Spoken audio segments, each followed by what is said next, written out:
दोस्तों की हाल चल रही तो आज मैं आपको एक्सप्लेन करूँगा डेथ नोट की मांगा वॉल्यूम 1 चैप्टर 1। लेकिन उससे पहले इंट्रो।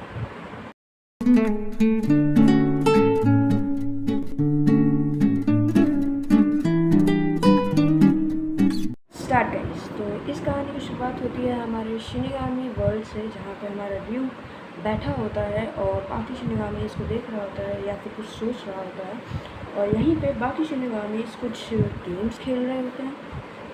और फिर वही हमें सीन दिखाया जाता है हमारे लाइट यागामी, जो कि अपने क्लासरूम में बैठ के कुछ सोच रहा है कि आजकल की दुनिया कितनी ख़राब होती जा रही है। और वहीं पे शिनिगामी हमारे ड्यू भैया को याद आता है कि उसने अपनी डेथ नोट गिरा दी। और यही बात ये बाकी सारे शिनिगामीज़ को बताता है और बाकी सारे शिनिगामीज़ कहते हैं कि इस चीज़ को तो काफ़ी दिन हो गए हैं और तुम्हें ये अभी याद आ रहा है। और फिर ड्यूक कहता है कि मुझे वो लेनी जानी चाहिए। और फिर बाकी शिनिगामीज़ बोलते तुम्हारे पास एक दूसरी डेथ नोट भी तो है, तुम उसका इस्तेमाल क्यों नहीं करते। लेकिन ड्यूक को अपनी वो वाली बुक भी चाहिए होती है फॉर सम रीजंस। और फिर वो उसे लेने जाता है और फिर उसे याद आता है कि मतलब और जो उसने डेथ नोट जो गिराई थी वो अर्थ में गिराई थी। और उसे पता था कि यहाँ इस शिनिगामी वर्ल्ड से अर्थ में जाने का एक रास्ता है। और वो उस रास्ते में जाता है और अपने पंख खोल कर वहाँ से अपने हमारी अर्थ में आ जाता है। और वहीं पे हमारे लाइट यागामी को एक नोटबुक मिलती है जब वो अपने क्लासरूम या स्कूल से कॉलेज से बाहर आ रहा होता है। और तब वो देखते हैं कि नोटबुक, उसको लगता है ये सब कोई बेफालतू की चीज़ है। और फिर वो जाता है और फिर उस नोटबुक को उठाता है और फिर उस पर नाम लिखा होता है अ डेथ नोट। तो फिर उसमें वो पढ़ने लग जाता है उस डेथ नोट को और उसमें कुछ रूल्स लिखे होते हैं कि आप जिस चीज़ का भी इस डेथ नोट पे नाम लिखेंगे वो 40 सेकंड में मर जाएगा और बाकी सारे रूल्स। लेकिन लाइट को ये लगता है कि ये सब एक प्रैंक है और ये सब बेवकूफ़ बनाने के लिए चीज़ें हैं। और लाइट उसको अपने बैग में डाल के घर आ जाता है। और तब लाइट को काफ़ी सोचते हैं कि ये बुक सही में कुछ ऐसी डरावनी तो नहीं है। लेकिन तब वो इन सारी बातों को छोड़ के रेस्ट करने चला जाता है।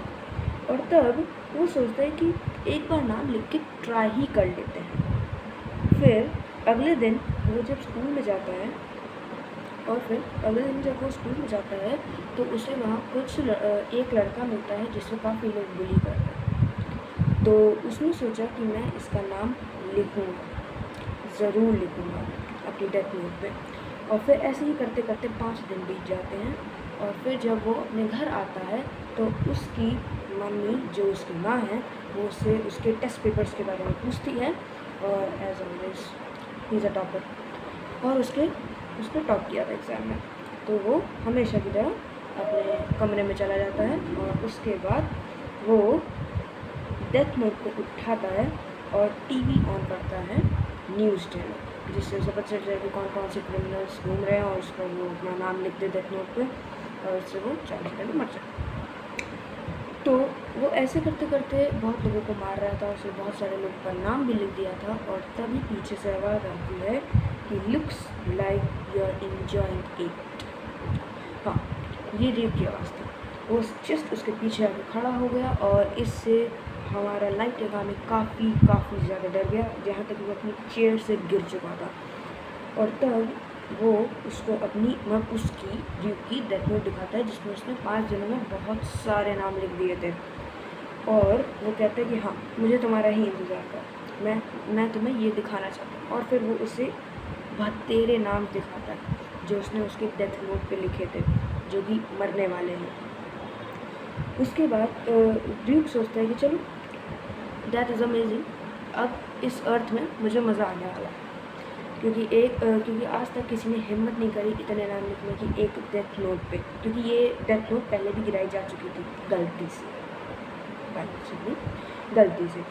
तो उसके बाद वो बोलता है कि नहीं, मैं इसे तुमसे वापस नहीं लूँगा, तुम इसको खुद रख सकते हो, लेकिन इसका एक रूल है, वक्त आने पे मैं इस पे तुम्हारा नाम भी लिखूँगा। और ये समय काफ़ी जल्द है। और इतना कह के ड्यूक चला जाता है। को लाइक या गाने थोड़ी सोच में पड़ जाता है। और चलिए, यहाँ तक आज के लिए बस इतनी। Thanks for watching.